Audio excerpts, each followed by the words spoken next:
नमस्कार, मैं अजीत तिवारी और आप देख रहे हैं एटी न्यूज। दिल्ली के जंतर मंतर और साथ ही साथ गुड़गांव के वेदांता हॉस्पिटल से कई बड़ी खबरें निकल के आई है कल देर रात को। मैं सबसे पहले आपको बता दूं, सोनम वांगचुक की खबर है कि उन्होंने अपना भूख हड़ताल तोड़ दिया है। मैं आपको ये बता दूं कि जेपी नड्डा उनके हॉस्पिटल पे यानी वेदांता हॉस्पिटल में जा करके उनका भूख हड़ताल तोड़वाया सूप पिला करके। साथ ही साथ जो भी सोनम वांगचुक की मांगे थी, शायद अभी तो सरकार की तरफ से निकल के नहीं आया, लेकिन शायद सरकार ने मांगी है। लेकिन बड़ी बात यह है कि सोनम वांगचुक ने अपने पिछले एक दो वीडियो जो रिलीज किया था उसमें धर्मेंद्र प्रधान के इस्तीफे की जिक्र नहीं किया था।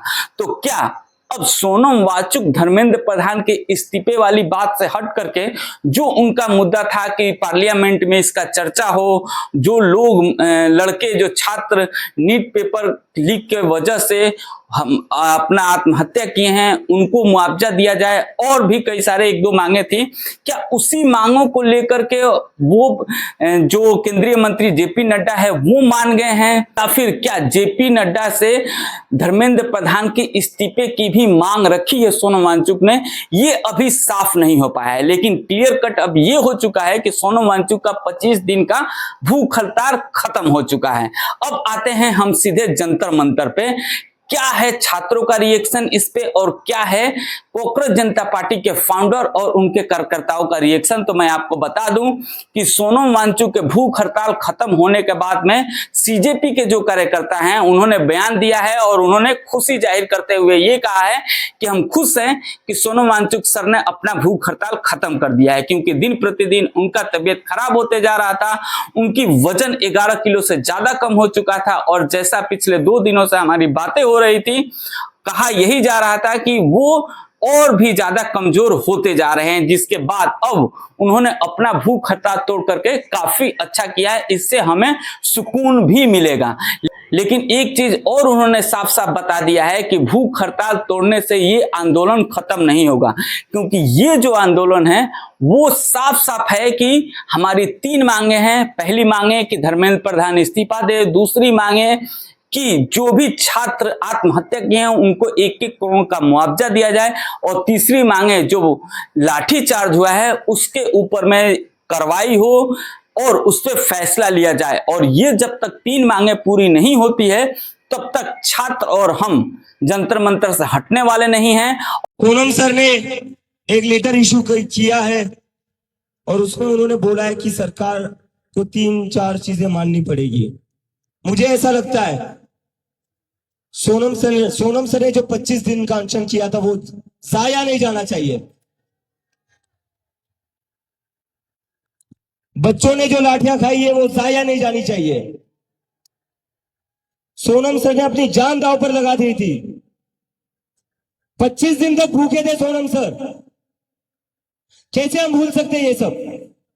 तो जब तक ये बाकी सारी डिमांड्स ठीक है, ये होना ही चाहिए, लेकिन जब तक धर्मेंद्र प्रधान का इस्तीफा नहीं होता ये प्रोटेस्ट कॉल ऑफ नहीं होगा। मैं आप लोगों से पूछना चाहता हूं, क्या आप लोग यहां रुकेंगे? क्या आप लोग चाहते हैं ये प्रोटेस्ट खत्म हो जाए? जोर से बोलिए। आप लोग नहीं चाहते ना ये प्रोटेस्ट खत्म हो? धर्मेंद्र प्रधान के इस्तीफे तक आप लोग चाहते हो ना यही ना करे? तो मैं आप लोगों से वादा करता हूं, जब तक धर्मेंद्र प्रधान का इस्तीफा नहीं होता तब तक ये प्रोटेस्ट खत्म नहीं होगा। और मैं आपको ये बता दूं कि ये आंदोलन जो है वो अलग अलग राज्यों में और ज्यादा बढ़ता जा रहा है। परसों आपने देखा कि पटना में किस तरह से प्रदर्शन हुआ, कल मुंबई में प्रदर्शन हुआ, और अब 25 तारीख को यहाँ पे इलाहाबाद में भी छात्रों का प्रदर्शन होने वाला है।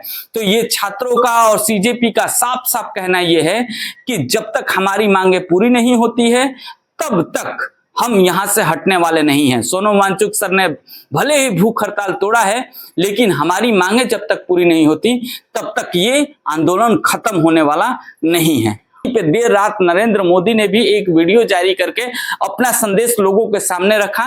और फ्रेंड्स, मैं जानता हूं कि पेपर लीक एक कोई मामूली विषय नहीं है। लाखों विद्यार्थी और उनके अभिभावकों के लिए बहुत ही पीड़ादायक है और इसलिए पेपर लीक घटना से अब तक पिछले 2.5 महीनों में अनेक विध कदम उठाए गए, गुनहगारों को पकड़ा गया है, वे जेल में पड़े हैं। हमारा सबसे महत्वपूर्ण जिम्मा था कि विद्यार्थियों का 1 वर्ष बर्बाद न हो। तत्काल परीक्षाएं लेना बहुत जरूरी था। सरकार ने अभी पूरी शक्ति का उपयोग करके कम से कम समय में 22 लाख जितने विद्यार्थियों के एग्जाम हो जाएं, इसका प्रबंध किया और अभी 5-6 दिन पहले 19 तारीख को रिजल्ट भी आ गया और देश भर में उत्तीर्ण हो गए विद्यार्थियों की खुशियों की खबरें भी आ रही है। लेकिन हम वहां पर संतोष मानने वाले लोगों में से नहीं है और इसलिए मैंने आज फास्ट ट्रैक कोर्ट के लिए विभागों को निर्देश दिए थे। आज विभागों ने लगातार मेहनत करके देर रात मुझे मुसद्दा भी दे दिया। फास्ट ट्रैक कोर्ट और कठोर सजा के प्रावधान के साथ का ये मुसद्दा कल कैबिनेट में चर्चा होगी। कैबिनेट के साथियों के सुझाव के बाद उसका अंतिम रूप दिया जाएगा और सोमवार से संसद का दूसरा सप्ताह शुरू हो रहा है, तब जल्द से जल्द उस बिल को सदन में पारित कराने का प्रयास किया जाएगा। उम्मीद है आपको ये रिपोर्ट पसंद आई होगी, तो लाइक करिएगा, चैनल पर नए हैं तो सब्सक्राइब जरूर करिएगा। मिलेंगे अगले वीडियो में। जय हिंद।